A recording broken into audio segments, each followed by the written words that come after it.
Donc, J.D. Vance. J.D. Vance. Le boulet. Le candidat qui n'arrête pas. Le candidat qui n'arrête pas. Nous sommes dans une situation, encore une fois, complètement unique. On vous a montré hier cette vidéo sur CNN, cette analyse des chiffres de J.D. Vance qui a été présentée par Harry Hampton sur CNN, qui expliquait que jamais dans l'histoire récente de la politique américaine, aussi rapidement, un candidat républicain, un candidat républicain et démocrate, ou démocrate, un colistier, se soit aussi rapidement effondré, aussi rapidement chuté après une convention. Souvent on fait l'exemple on parle de Sarah Palin, la colistière de John McCain contre Obama, qui était devenue un boulet pour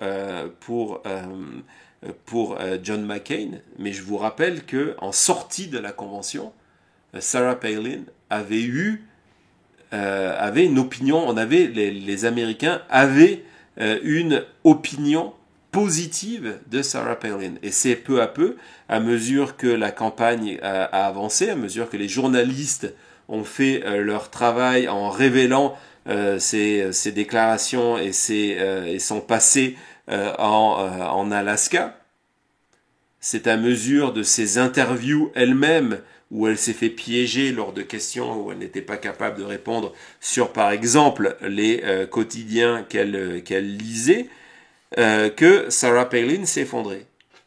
J.D. Vance, ça a été immédiat, quasiment immédiat. C'est une personnalité qui n'arrive pas à rassembler autour de lui, qui est moquée. Je vous rappelle que c'est comme ça qu'a démarré cette fausse rumeur de J.D. Vance qui a des relations sexuelles avec son sofa. C'était soi-disant écrit dans la première édition de son livre, ce qui est faux. Je sais que certains ont répété, certains experts de plateau ont répété ce mensonge-là. Ce n'est pas vrai. J.D. Vance n'a jamais écrit qu'il a eu des relations sexuelles avec 2 coussins. C'est complètement faux, mais pour le public, ça a été une manière plausible de dire « Ouais, mais on avait déjà un sentiment étrange sur ce gars-là. Ouais, pourquoi pas ?» Et donc, ça s'est embrasé sur les réseaux sociaux, et ça a permis surtout, pour le coup, de sortir des dizaines de vraies histoires où on a découvert les déclarations de J.D. Vance, extrêmement virulent, contre l'avortement. Pour lui, pas d'exception. Si une fillette a été violée par son père ou son beau-père, elle n'a pas le droit d'avorter. Elle doit porter cette grossesse jusqu'au bout. C'est J.D. Vance. J.D. Vance aussi, c'est de dire, tiens, il faut donner un bulletin de vote à tous les enfants aux États-Unis qui sera transféré à ses parents. C'est pour permettre aux familles extrêmement nombreuses de la droite religieuse américaine d'avoir plus de voix. Parce qu'il dit, voilà, si on n'a pas d'enfants, donc il s'attaque à une autre catégorie de la population, si on n'a pas d'enfants, c'est qu'on n'est pas impliqué dans l'avenir, dans l'intérêt du pays, dans le futur des États-Unis, et donc on ne doit pas avoir autant de pouvoir au moment de voter. Donc ça fait partie de tout un ensemble de déclarations de J.D. Vance. Au-delà de ça, il y a eu aussi des tas de révélations sur ses activités économiques. On a appris hier que, par exemple, J.D. Vance était un des actionnaires de la plateforme, l'équivalent de YouTube, qui s'appelle Rumble, qui est une plateforme où se retrouve toute l'extrême droite, néo-nazie, suprémaciste blanc, à travers le monde, pro-Poutine, anti-Ukraine. Donc tout ça se retrouve sur cette plateforme-là, et J.D. Vance est un des actionnaires de cette plateforme-là, donc qui propage non seulement la propagande de Poutine, mais qui propage la haine et le racisme. On a appris aussi que J.D. Vance était actionnaire d'une compagnie qui a mené des recherches sur les animaux, des recherches qui s'approchent plus de torture qu'autre chose, avec des exemples de singes et de chiens qui ont eu les testicules brûlés lors de ces recherches-là.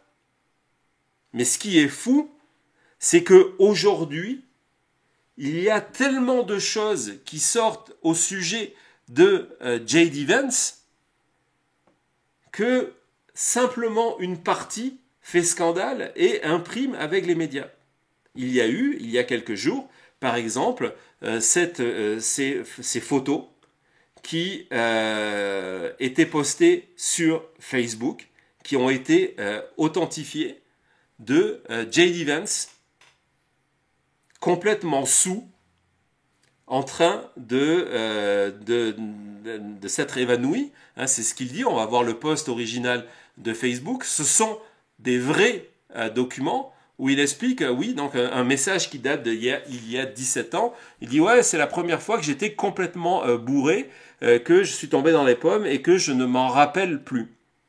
Je ne vais pas juger l'étudiant J.D. Vance sur sa consommation et sa surconsommation d'alcool. Mais pour moi, le fait que ces photos n'ont pas eu plus d'écho que ça démontre aussi l'évolution de la société américaine. Imaginez si on avait eu les mêmes photos sur Kamala Harris. Imaginez une seconde si Fox News avait eu accès à des photos de Kamala Harris évanouie sur le sol. Bon, c'est vrai, vous allez me dire, il n'y a pas de divan. Mais imaginez si on avait les mêmes photos de Kamala Harris sur le sol. Le scandale que ça ferait, déjà qu'une partie des branches MAGA multiplie plus que des allusions sur la sexualité de Kamala Harris en prétendant qu'elle a débuté sa carrière en étant une prostituée. Hein, autant vous le dire, c'est ce qui est dominant aujourd'hui sur les plateformes MAGA où on utilise entre autres, pour le coup, des photos truquées. Là, ce n'est pas une photo truquée. C'est J.D. Vance complètement bourré. Et il y a tellement de choses, c'était le point de cette démonstration, il y a tellement de choses qui sortent au quotidien sur J.D. Vance que ça passe inaperçu et qu'il bénéficie d'un traitement que l'on réserve, soyons clairs, que l'on réserve aux hommes, où il y a une normalité de la chose et que l'on n'aurait pas accepté pour une femme, qu'elle soit démocrate ou républicaine. En tout cas, cette polémique-là est passée de côté. Je vais vous en montrer une deuxième de polémique, la polémique du jour, parce que au niveau de J.D. Vance, on en est là. La polémique du jour. Et ce n'est pas terminé. À chaque jour, il y a une nouvelle affaire J.D. Vance. Imaginez comment Donald Trump doit vivre ce moment-là. Et donc, on est allé ressortir, parce que c'est une beauté, J.D. Vance, il y a la possibilité d'aller retrouver des propos. Je ne sais pas si vous en souvenez, lorsque Donald Trump était président, chaque fois on disait il y a toujours un tweet.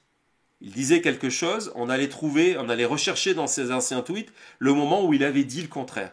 Pour J.D. Vance, il y a toujours une polémique. Et comme nous sommes en période de Jeux Olympiques, il y a une polémique. On regarde la vidéo de J.D. Vance et je vous explique après.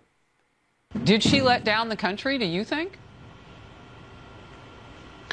Well, I think obviously it's understandable that she was going through an incredible amount of pressure. What I find so weird about this, and it reflects more on the media than it does on Simone Biles, is that we've tried to turn a very tragic moment, Simone Biles quitting the Olympic team, into this act of heroism. And I think it reflects pretty poorly on our sort of therapeutic society that we try to praise people not for moments of strength, not for moments of heroism, but for their weakest moments. And look, being an athlete is tough. Being an athlete at that level is incredibly tough. A normal response in this moment would be to say, it's just a shame that she's going through this. It's a shame that she quit. But instead, what our press has done, I think, is turn this into this weird therapeutic moment. Let's praise her for doing this. And I think that's really where the problem here lies. Non, ce qui est intéressant, c'est qu'il dit plusieurs fois le mot weird, qui est devenu aujourd'hui un adjectif péjoratif qui est attaché à sa candidature et à celle de Donald Trump, bizarre, étrange. Vous l'avez reconnu, évidemment, parce que elle a gagné une médaille d'or il y a 2 jours encore. C'est une des plus grandes gymnastes de l'histoire de la gymnastique olympique. C'est Simone Biles et il y a 4 ans, elle avait arrêté les Jeux Olympiques, elle était sous pression, elle vivait une forme de dépression et elle avait abandonné la compétition. Et donc, J.D. Vance, qui avait un avis sur tout, c'est une sorte de toutologue de la politique, et c'est ce qui vient aujourd'hui l'handicaper, le fait qu'il a cet avis sur tout, était venu expliquer que finalement, c'était pas ce qu'on croyait, cette histoire-là, qu'il y avait des critiques à faire sur notre société. Et ce qui est intéressant, c'est que dans un premier temps, il essaye de protéger l'athlète en disant c'est terrible ce qu'elle est en train de vivre, mais il ne peut pas s'empêcher pour finalement conclure que ce qu'on aurait dû dire au lieu de ce qu'il appelle d'être thérapeutique, moi ce que j'appelle de la compassion, de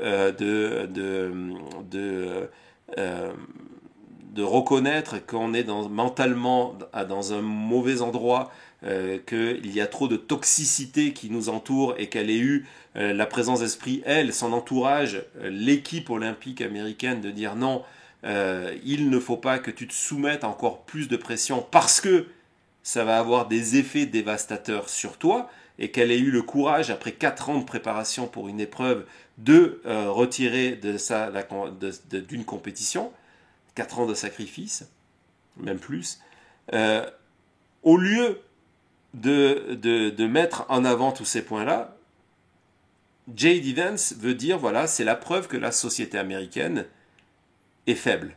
C'est la preuve que nous sommes faibles. On est passé de faible à woke, c'est à peu près la même logique.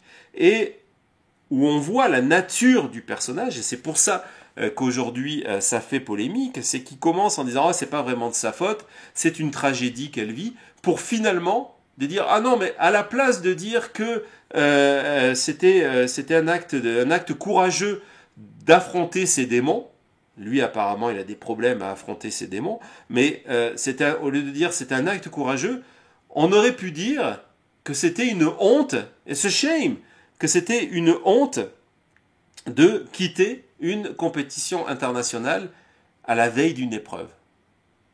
À la veille d'une épreuve. Et ça, c'est un point extrêmement négatif pour J.D. Vance. C'est en tout cas la polémique du jour. Il est en train de s'attaquer à quelqu'un qui est quasiment intouchable, qui est une Taylor Swift, une Beyoncé du sport, qui est passé à travers de terribles épreuves, qui a réussi à se sortir de ces difficultés-là pour revenir au sommet et triompher à Paris il y a 2 jours. Et quelque part, ça démontre aussi la cruauté de ce mouvement MAGA, une cruauté qui fonctionne avec la base, qui a fonctionné en 2016, mais qui n'a plus sa place en 2024. Et donc, pour conclure sur ce sujet-là, sur ce dossier, dans quelques heures, Donald Trump va être en meeting à Atlanta, en Géorgie, État clé. Et normalement, J.D. Vance sera là. ce qui va être intéressant pour avoir une idée de ce qui pourrait se passer dans les prochaines semaines, ça va être de voir si Donald Trump va apparaître sur scène au même moment que J.D. Vance. Est-ce qu'il va être avec lui? Est-ce qu'il va se faire filmer et photographier avec J.D. Vance?